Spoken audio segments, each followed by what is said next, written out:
Hi y'all, it's Friday, August 16th, and I'm doing something different on my channel today. So I welcome you all back, and for those of you who are new, my name is Racquel, and what we're going to be talking about in this video is about spiritual awakening. So very briefly, I'm going to give you a little bit of a rundown of my spiritual awakening, and then I'm going to tell you how you can notice it in yourself and how you can help yourself through the process. Okay? All right, so let's get started. I'm going to have a little bit of my pina colada. I don't condone drinking on my channel, but it is Friday and I'm just relaxing, so if you want to grab some tea or whatever it is that you drink on Friday and come sit down with me and have a chat, let's do it. All right. So, ever since I was little, I've heard voices, I've seen stuff.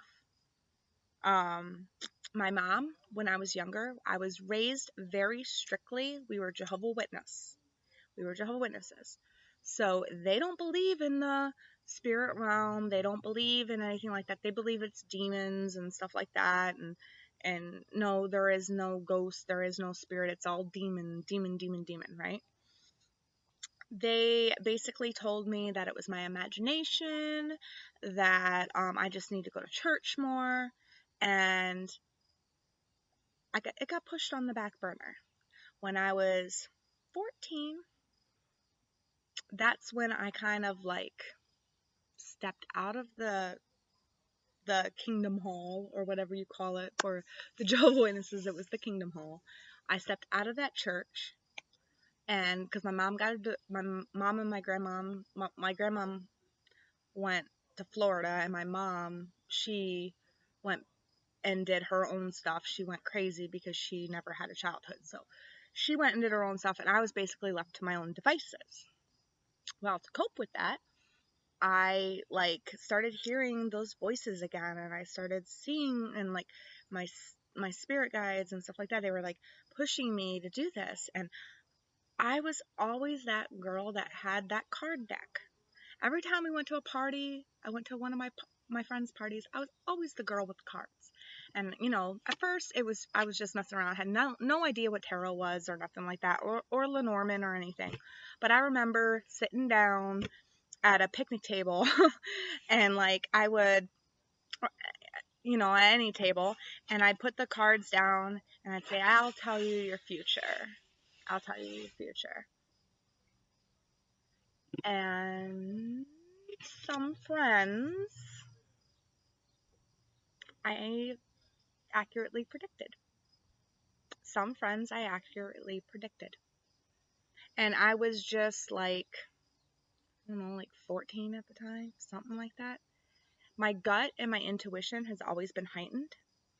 I remember telling friends not to go. I love the woods at night. I always go in the woods at night.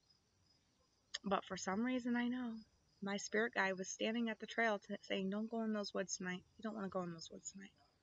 Long story short, 2 of my friends went in the woods and they ended up in jail. But anyway, so, that's a little bit of my childhood. I went through some bad stuff, and I kept getting battered and battered and battered, and I kept self-medicating because I kept denying my gifts, and I kept denying what I was, who I truly was. So I would self-medicate. Wasn't until I was 17 when I met a witch, and she said, "You're a witch. You were born a witch." I said, "Really?" She goes, "Yeah, your whole family is. I can't believe they haven't taught you this." My mom and my grandmom and my great-grandmom are. They're all witches. They are. They all hold the same thing. They've all had the same hard life. And they still have hard lives because they refuse to accept it. But anyway, so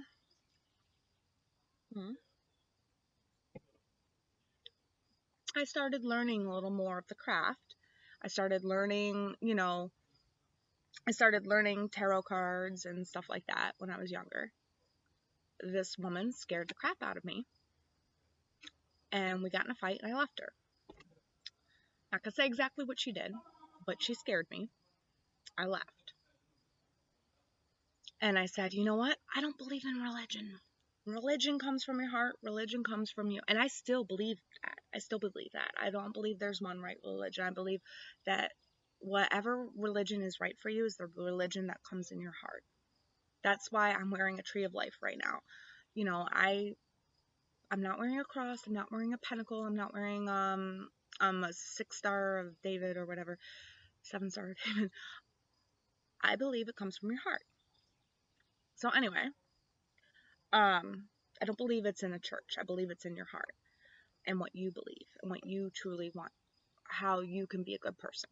So, anyways, when I was 18 or 19, I can't remember if it was 18 or 19. I think it was 18. I had my own apartment and I had a roommate. And I remember the first night I was there, like earlier that day, we heard about a missing girl. And I was sleeping on the couch and I woke up in the middle of the night because I've always been able to sense energy, and if something comes into my energy field, I can sense it. And I woke up out of a dead sleep. I was facing the couch and I just turned over and I saw a woman standing in the kitchen dripping, just dripping water. And I was like, what the frick?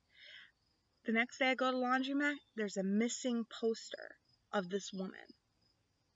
They found her a couple weeks later in like a shallow pond or whatever. Her boyfriend had beat her to death.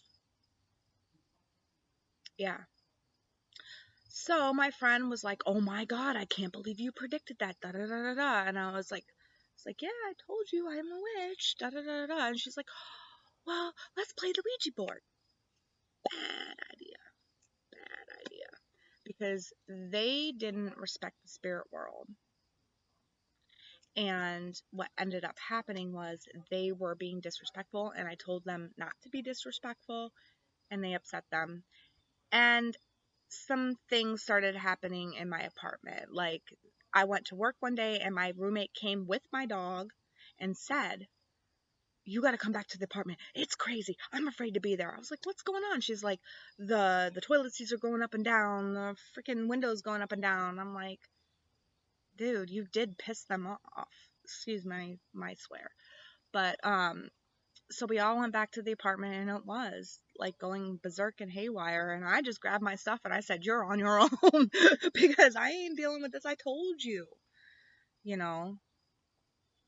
But no, she ended up leaving. I ended up saging the apartment and then moving out of it. But that scared me enough that I again blocked out all my gifts, all my talents. Did not want anything to do with it. Did not. Did not. I think the last night I was there, my bed levitated, and it scared the crap out of me. It did. It really did. That's not Hollywood shit. That happened. I'm sure there's some of you out there that's happened to too.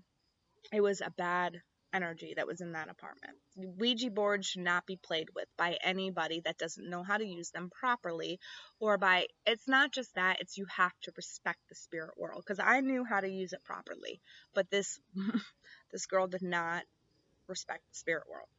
All right, so just moving on.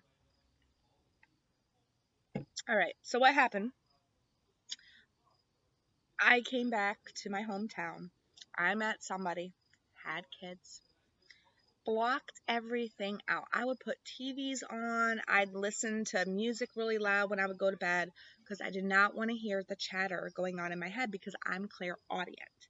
And that's how they come to me. They talk to me in my head, and then I see, sometimes I'm clairvoyant too. I see like pictures or images in my head.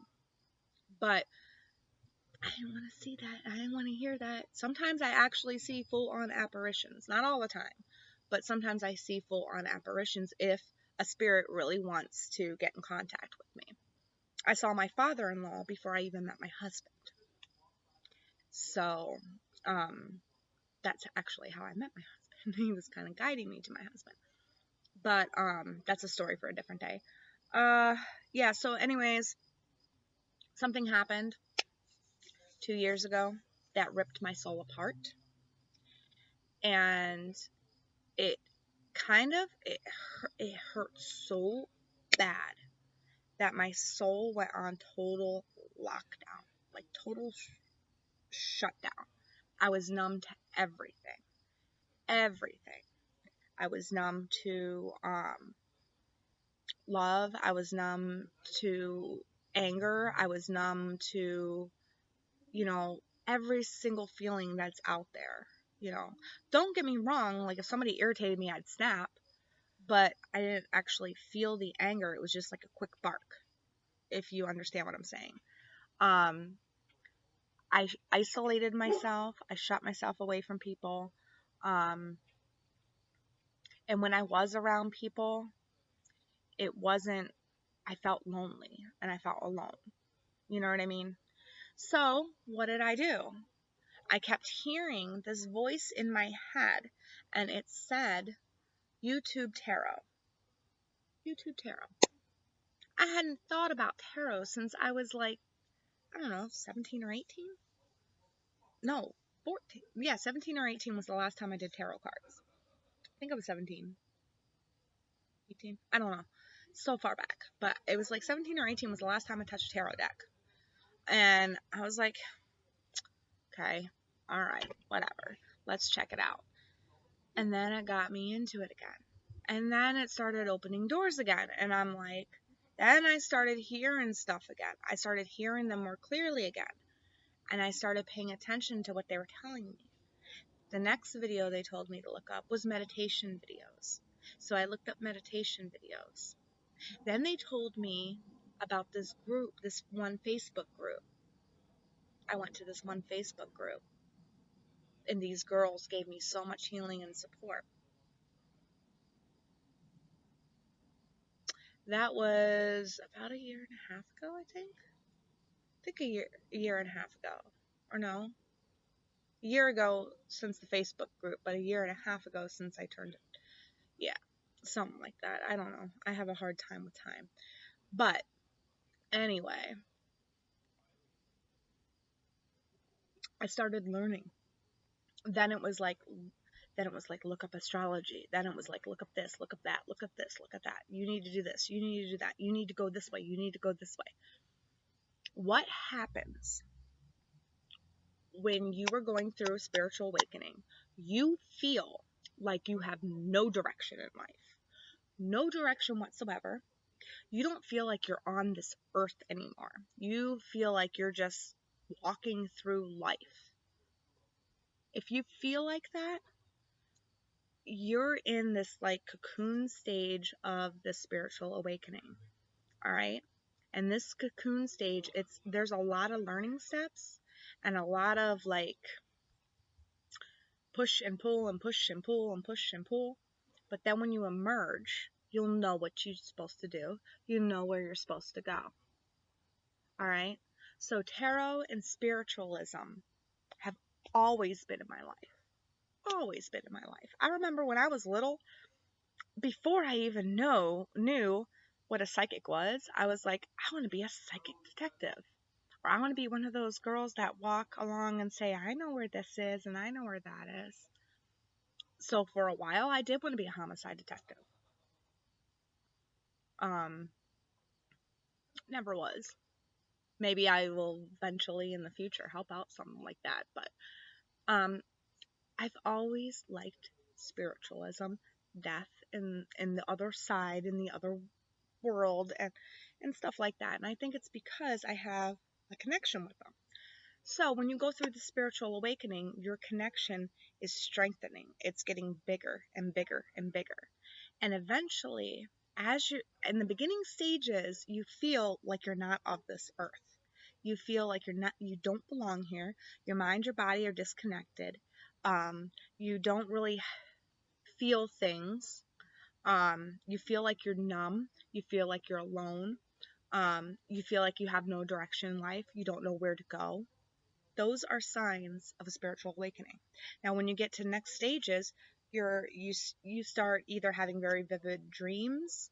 If you're clairaudient, you'll start hearing stuff. If you're sentient, you'll start smelling stuff, or clairvoyant, you'll start seeing pictures in your mind. Um, your scalp will itch. There are other people, like I'm also a channeler. I also channel, and you'll just know things out of the blue without even like you didn't even look it up or you didn't even research it. You'll just know it like right out of the blue.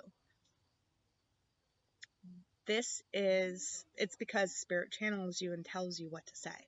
And that's what I do when I tarot read. But what I'm saying is that this is the next stage of spiritual awakening, and you start to get in the groove a little bit. But in order to get to that stage, you have to start raising your vibration.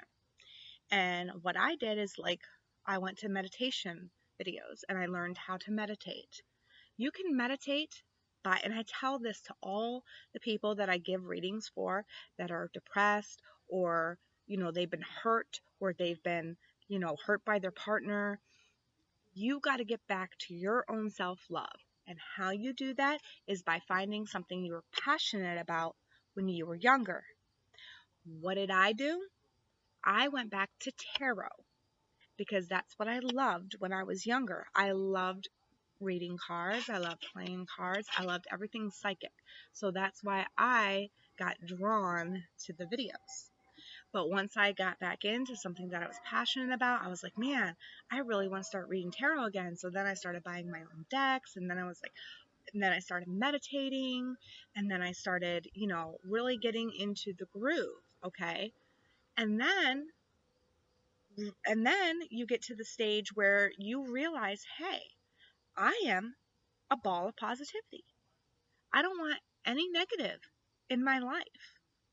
And then you start pushing out positivity everywhere. When somebody is having a negative thought or or they say something negative, you end up having the guts to say, hey, I don't want that. Or you turn it around and make it a positive thing. Or when somebody's feeling sad, you turn around and make it a positive thing for them. Okay? So that's the next stage. And then there's another stage where it's like, then you go with inside yourself and you see where you're unhappy at and what brings you down, what holds you back, and then you start letting that stuff go.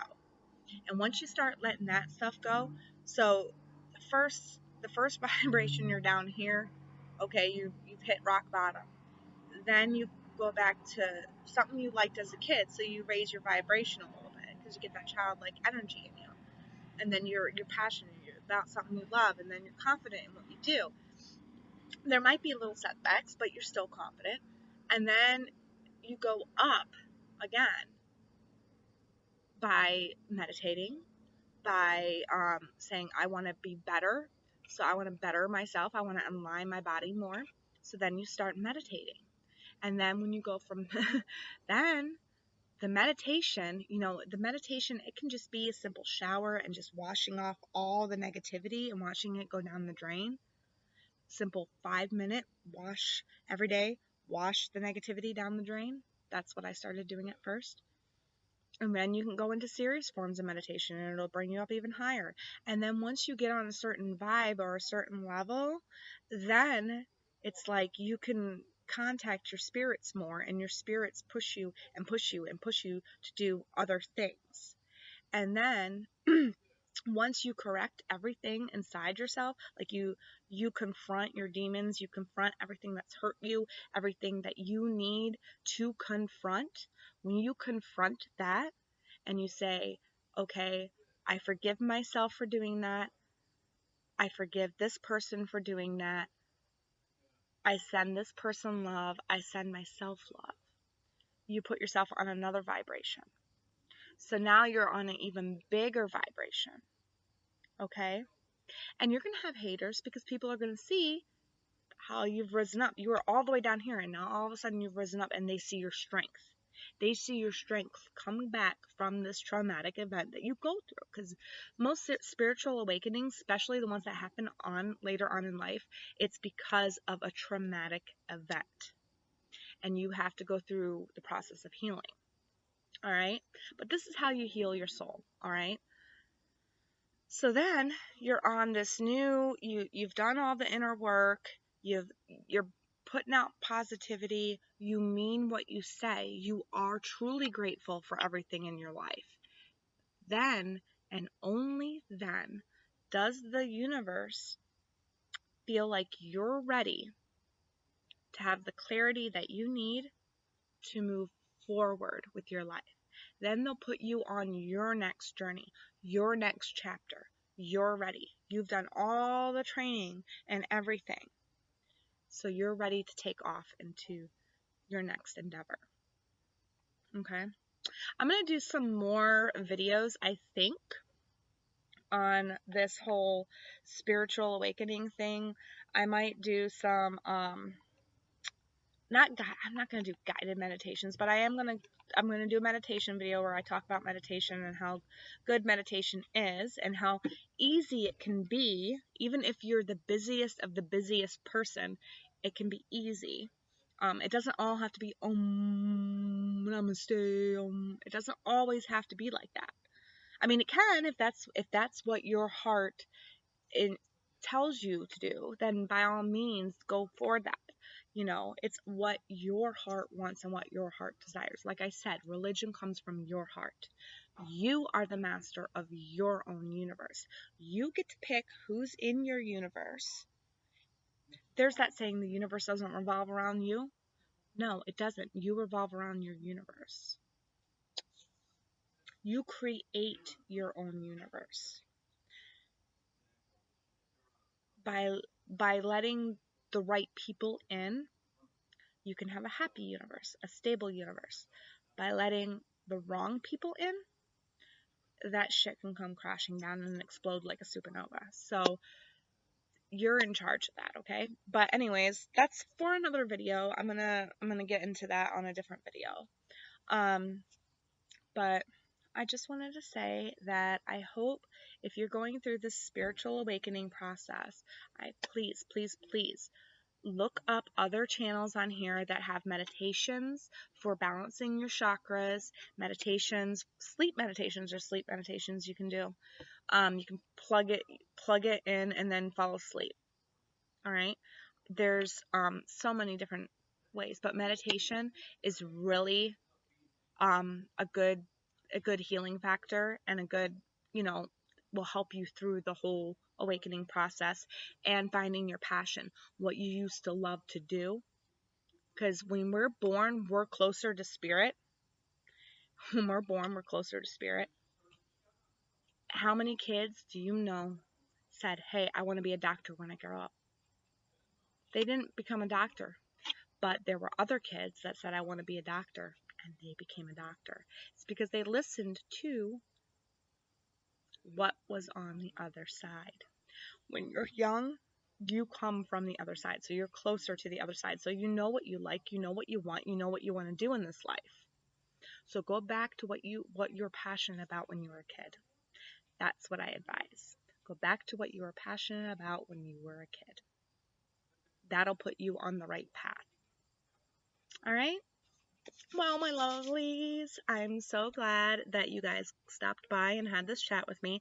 If you have any questions or anything like that, please put it in the question box or in the comment box below.